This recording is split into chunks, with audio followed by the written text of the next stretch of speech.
Bonjour à tous, et voilà, nous sommes enfin arrivés à Rangiroa.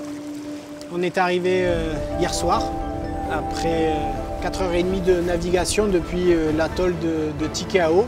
Et je remercie la commune de Rangiroa de nous avoir aidés, d'avoir transporté non seulement notre petite équipe, mais tout notre matériel.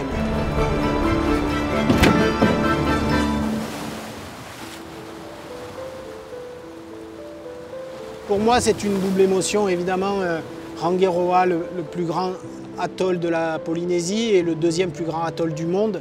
Et en même temps, très personnellement, j'ai vécu ici il y a 23 ans. Et du coup, ce matin, je n'ai pas pu m'empêcher de venir tout près d'un oa.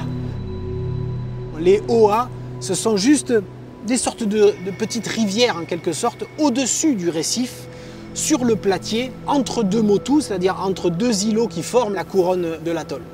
Et dans ces passages-là, se concentrent énormément de larves, de juvéniles, de poissons, de crustacés. Voilà, il y a 23 ans, c'était un sujet qui m'a passionné et j'y ai consacré presque 1 an et demi de ma vie. C'était mon service national, pour tout vous dire. Et puis je leur dois aussi sans doute toutes mes années que j'ai fait aux côtés de Nicolas Hulot sur Ushuaïa, parce que finalement, la première histoire et la seule histoire que j'avais à raconter à Nicolas Hulot quand je l'ai rencontré il y a 23 ans, c'était cette histoire de larves de poissons qui partent de l'océan et qui colonisent le lagon à travers ces petites rivières.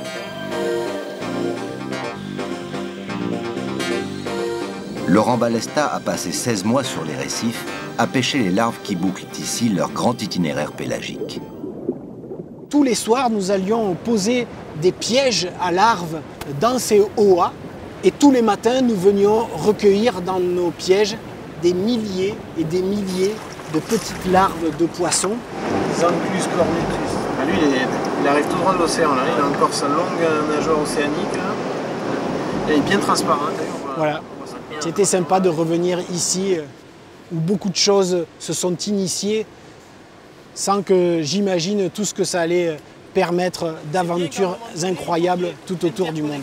Une larve change d'archipel comme ça, et au fur et à mesure, que l'espèce puisse être homogénéisée d'un point de vue planétaire. Et ça, à bientôt, demain on reparle du requin marteau.